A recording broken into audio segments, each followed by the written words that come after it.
Education का नया session शुरू हो चुका है। हमारे साथ में है शिक्षा मंत्री सीमा त्रिखा, उनसे बात कर लेते हैं। चूंकि नया सत्र शुरू हुआ है, कई तरह की समस्याएं भी आ रही हैं। सबसे पहले एडमिशन को लेकर जो समस्याएं हैं, 6 साल का जो एक क्राइटेरिया रखा है नई शिक्षा नीति के तहत, उसको कैसे देख रहे हैं? क्या उसमें कुछ जो स्कूल संचालक हैं वो भी सवाल उठा रहे हैं और अभिभावक भी उठा रहे हैं?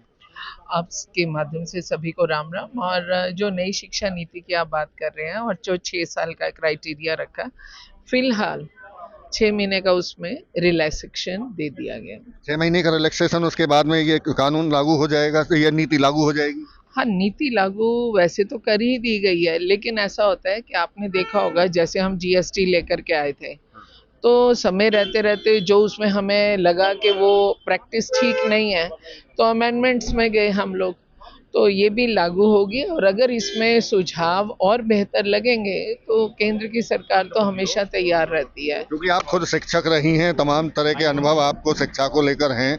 और एक सवाल आपसे ये भी है कि अभी जो सीएम फैलाएंगे, उसमें फरीदाबाद में ही बड़ी कार्रवाई की है, नकली किताबें एनसीईआरटी की बरामद की हैं 5,500 के करीब। क्योंकि और जगह ऐसा ना हो, उसको लेकर कोई कदम शिक्षा विभाग की तरफ से उठाया जाएगा? देखिए, सरकार जो एक 9.5 साल का समय आदरणीय मनोहर लाल जी के मार्गदर्शन में निकाल चुकी है, व्यवस्थाएं बिल्कुल उसी प्रकार से चल रही हैं और सरकार की सभी महकमा अपनी तरफ से बड़े सचेत होकर के जिम्मेवारी निभा रहे हैं। और ये जो अभी नकली किताबें पकड़ी गई हैं, ये कहीं ना कहीं प्रशासनिक और सरकारी रूप में ये क्रेडिट भी जाता है, पर ये है कि हम शिक्षा को संस्कार की तपस्थली मानते हैं। और अगर वहाँ से ही संस्कार, जहाँ पर हम सत्य की विजय और सत्य बोलना सिखाते हैं, और वहीं पर अगर गलत काम होंगे, तो मैं सोचती हूँ जो लोग ऐसा काम कर रहे हैं उनके लिए भी चिंतन का विषय है, और उनके स्कूल में जो लोग अपने बच्चे पढ़ा रहे हैं उन अभिभावकों को भी सोचना पड़ेगा। क्योंकि बयान सामने आ रहा था आपका कि शिक्षक है, मैं पढ़ा भी सकती हूँ और दूसरे से पढ़ भी सकती हूँ, कि क्या पढ़ाया जा रहा है क्लास में। तो ऐसा क्या मान के चलें कि औचक निरीक्षण आप करेंगे स्कूलों में और देखेंगे कि पढ़ाई का स्तर किस तरह का है? मैं कभी भी मैंने अपना मन ऐसा बनाया, मैं कभी भी अगर उस स्कूल ड्यूरेशन के दौरान निकल रही हूँ और रास्ते में जो स्कूल पढ़े, तो मैं पढ़ा भी सकती हूँ।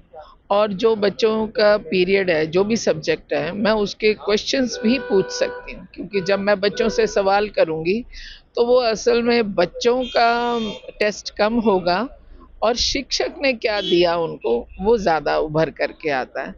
तो मैं दोनों काम कर सकती एक हूँ। आखिरी सवाल आपसे, चूंकि आचार संहिता लगी हुई है, जिस तरह से कहा जा रहा है कि आपके पास काम करने के लिए 95 दिन मात्र होंगे, कोई चुनौती शिक्षा विभाग में ऐसी जिसको आप दूर करना चाहती हो, क्योंकि समय कम रहेगा? मैं मानती हूँ कि अभी हम आदरणीय नायब सिंह सैनी जी के मार्गदर्शन में काम कर रहे हैं, लेकिन 9.5 साल जिस व्यक्तित्व के मार्गदर्शन में हरियाणा बना, लोग तो कहते हैं पूर्व मुख्यमंत्री, लेकिन मैं उनको बोलती हूँ अभूतपूर्व मुख्यमंत्री।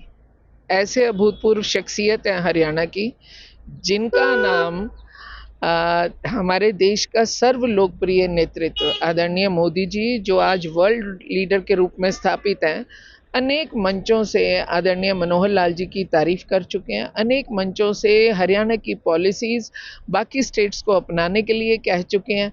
तो इसलिए मेरा ये मानना है कि जो काम 9.5 वर्षों में हुआ है, उनमें कुछ काम अभी ऐसे भी होंगे जो 90% पूरे हो चुके हैं, बस 10% एफर्ट्स की ज़रूरत है और वो डिलीवर हो जाएंगे।